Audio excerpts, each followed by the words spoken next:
Welcome back to Evil Within. Kidman is in that church, but first, let's go this way.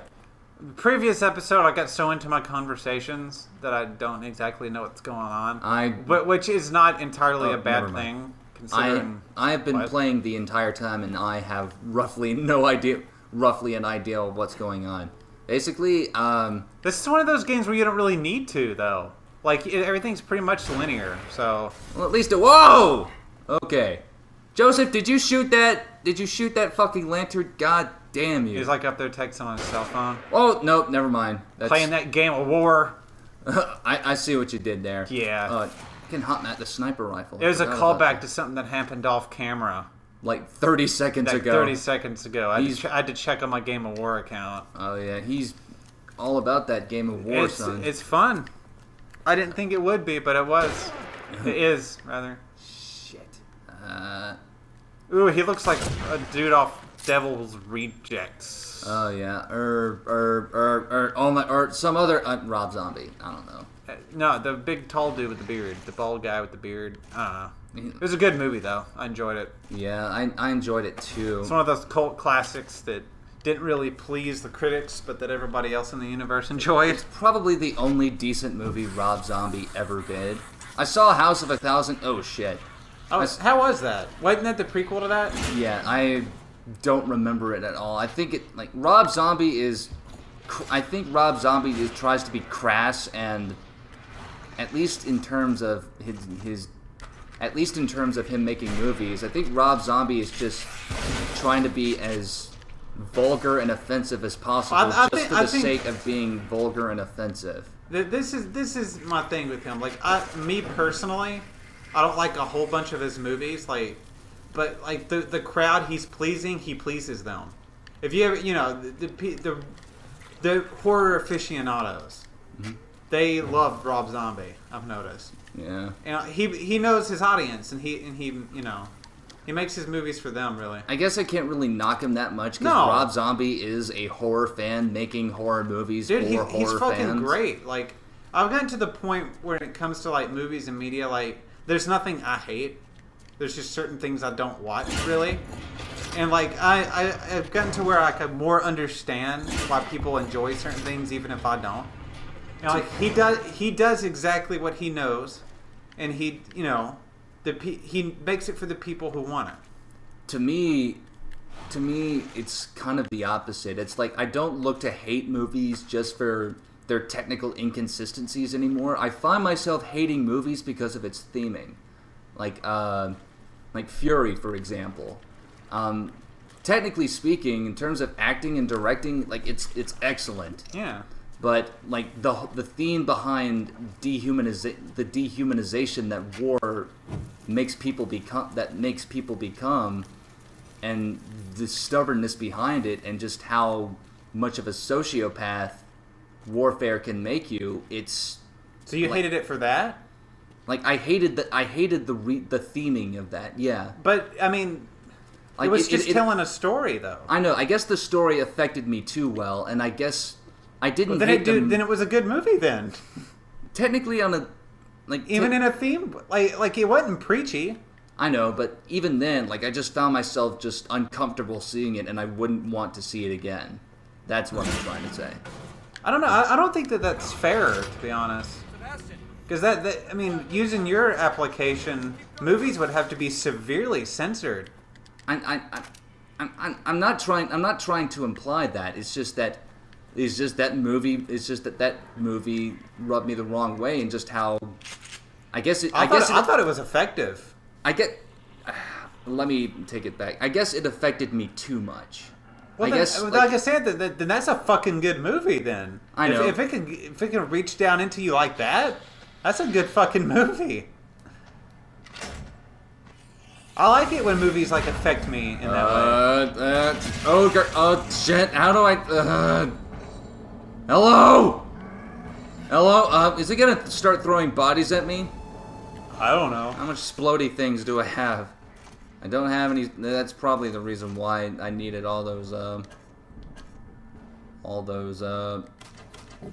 bolts. Yeah, they gave me all those. Oh, shit. This guy that has like the most basic design out of all the bosses is probably the most intimidating so far. Not the chainsaw guy, not the spider bitch, but this Shrek-looking motherfucker. No, no flash bolt. Explosive bolt. There you go! Fuck. It didn't even phase him. The bosses tend to not react too much to the Yeah. the attack. Oh. That wasn't too hard. No, it wasn't, really. Shotgun! Execution! Oh, he's back up again. Joseph? Any help here? Oh, what? First gotta shoot up. Oh, is that it? I think he's dead this time. Yay! How much goop am I getting? Burn that How bitch. much goop? 5,000, yes! Oh no, there's another one! Oh shit, this one has the mask on. And he's running.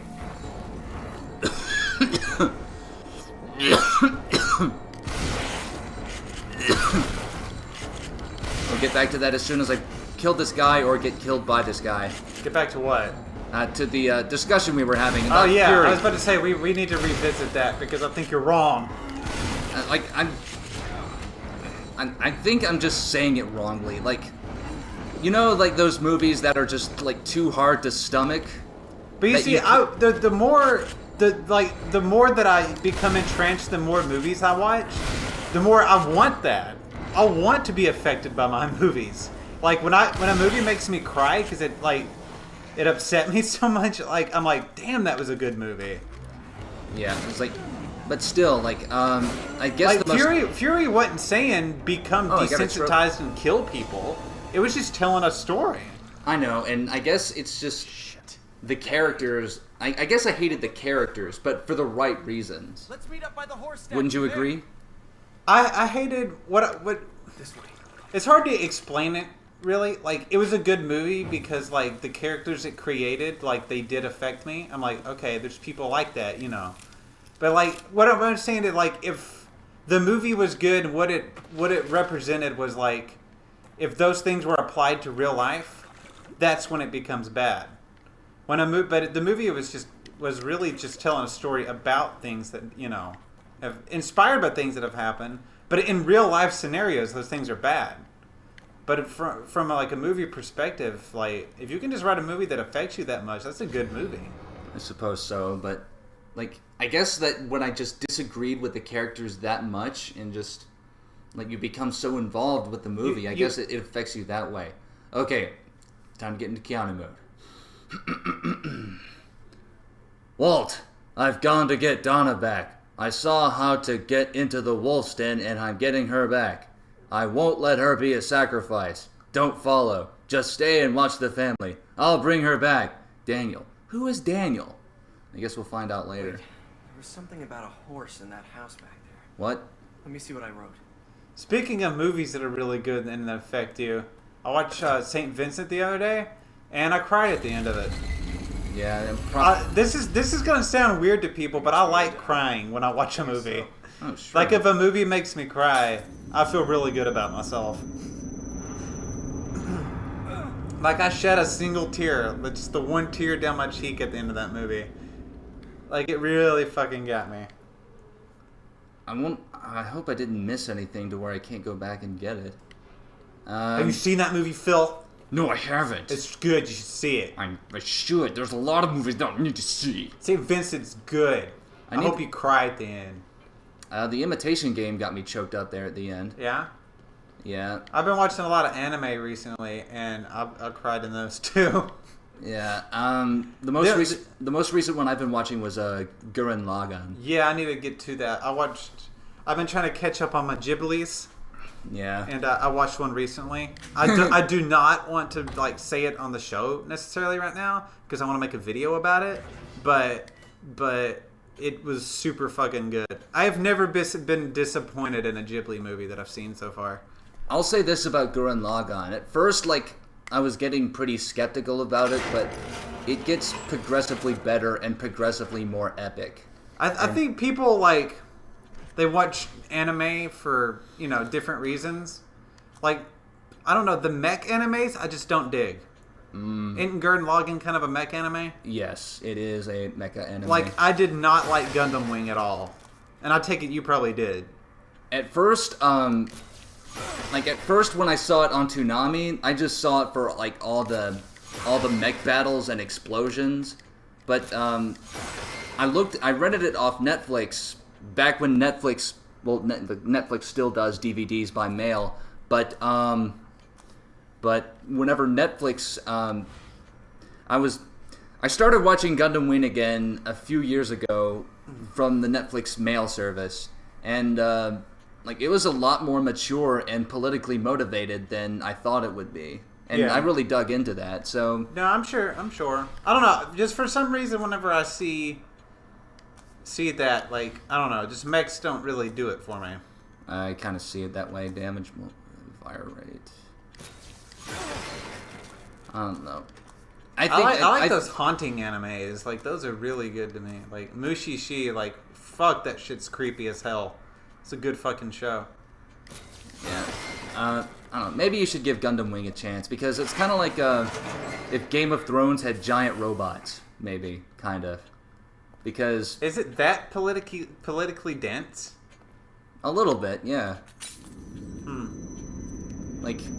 I only got halfway through the series because Netflix wasn't able to carry the entire series at once.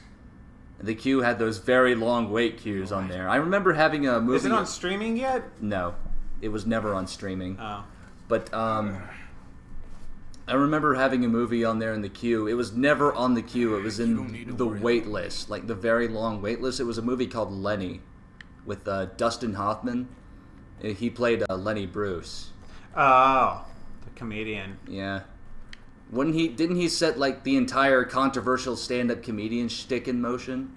I wouldn't call it a shtick. He inspired Well, I know what you're talking about, but shtick is not the right word. Yeah, he more or less blazed the trail for the movement. That's what I meant. But yeah, shtick's kind of demeaning, I find, the term. So it's more of like sort of a genre in comedy.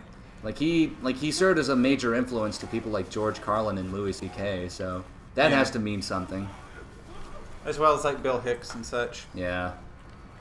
Which I'm sure served as a major influence served as a positive peer to people like George Carlin, because he and George Carlin were pretty much they were performing around the same age. I wonder what they thought of each other. George Carlin loved them both. Oh. But him and Bill Hicks. George Carlin loved them both. But I don't think any of them reached George Carlin level, though. Yeah. Like, George Carlin, like, really, like, he ascended. I don't know. It's crazy what he became to me. Yeah.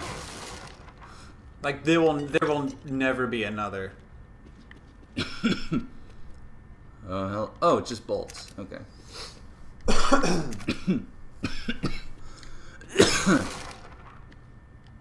Goop. And trap pieces. I got 5 trap bolts. Oh, this is some sort of puzzle. Well, this entire episode's probably going to be dedicated to this. You're probably going to die is what's going to happen. Yeah, that's usually the punishment or the... Use some sort of key. 3, 5, 9, 7. Doesn't mean anything to me, should it? They're numbers. I jotted something down earlier.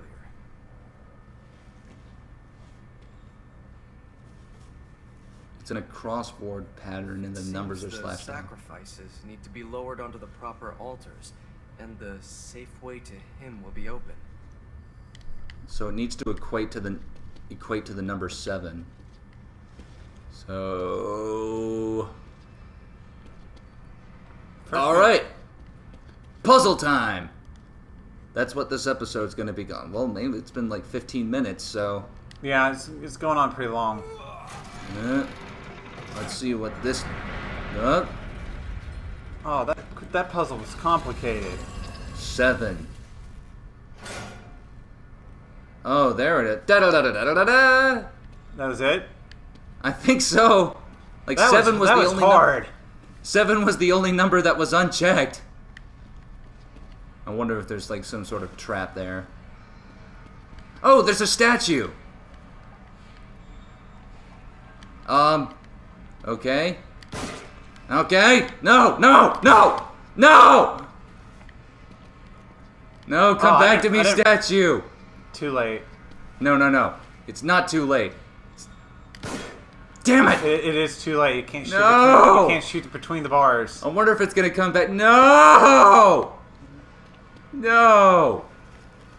I wonder if it'll come back. No. Don't just gonna wait for it. Maybe. It's already disappeared.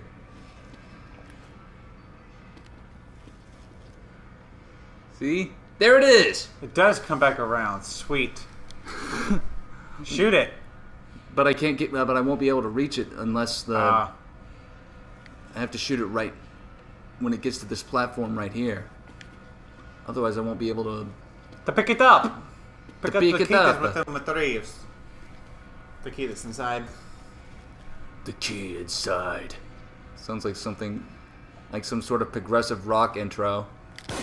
Yay! John Cusack. Yes, John Cusack. An actor who Roger Ebert said before he died was never in a bad movie. He's been in a lot since his death. I think that's what happened. Roger Ebert, his death fucked him up. I wonder what Roger Ebert would have had to say about Drive Angry. Or Drive Hard. You're dead. I knew it was a trap. You're dead. Yeah, John Cusack's kind of taken the Bruce Willis route. Just not caring anymore? Yeah, just everything's straight to DVD now. Yeah. Just a bunch of garbage. I wonder if And Nicolas Cage. Well, at least Nicolas Cage can turn in like a crazy performance when he feels like it. I wonder if I still have that key. Dude, I don't know if I have the key. Ooh, I learned something recently. What was that? Do you know that you know these onslaught of Christian religious films that have been coming over the last few years? Yeah. Do you know that's Sony putting those out? Yeah. They have their own like religious division. A lot. Asylum. There's a. Have you heard of the Asylum studio? No. Like they make like low budget ripoffs of blockbuster movies like Transmorphers and Alan Quartermain and the Statue of Skulls. I have no idea what the fuck. Those sound really obscure. Like they're low budget ripoffs of blockbuster movies. I know what you're talking about though. There was one that called Abraham, something to do with Abraham Lincoln and the Vampire Slayer. Or something. It was Abraham Lincoln versus zombies. Versus zombies, yeah. And it was a ripoff of the book and the highly critically acclaimed, Academy Award winning, multi-million-dollar making movie Abraham Lincoln Vampire Hunter. Sarcasm. Yep. But still, the book was really good though. Okay, I wonder. But did you know it was Sony doing that? Doesn't mean anything. Should it? No. Sony's doing all these like God's Not Dead and the Do You Believe shit that's coming up soon. Yeah. I didn't. Sony is just like they're covering all their bases. Make money, and we're playing this on a Sony console right now, so. I'm just saying they're racking in their shit, man. Those Christian films, they're gonna make money regardless. They come with the fan base. Yeah, but they do absolutely nothing to recruit new people. So nope. But all it is money. All it is a paycheck. Pretty much. Like you get Samwise Gamgee in there. Sorry, Sony. You do good with your video games, but not the other stuff. Sometimes they do good with their video games. Again, The Order 1886. I haven't played it. I don't know. But still, I don't want to say anything until I've played it. It'd be weird for me to say I hated it and that it was dumb before I even played the thing. It'd be like an episode. Because I'd hate to say that and then played it and then like, oh shit, I like this thing. Fuck. Okay, there's more to this puzzle than yeah. Then the simplicity we misinterpreted it for earlier. Yeah. I think we need to end this episode. Yeah. We'll be in the same room on the next. And probably the next. And then the one after, most likely. The next 40 minutes is just going to be spent in this room. And that's like 4 episodes of us trying to get through this fucking puzzle. Anyways, next time.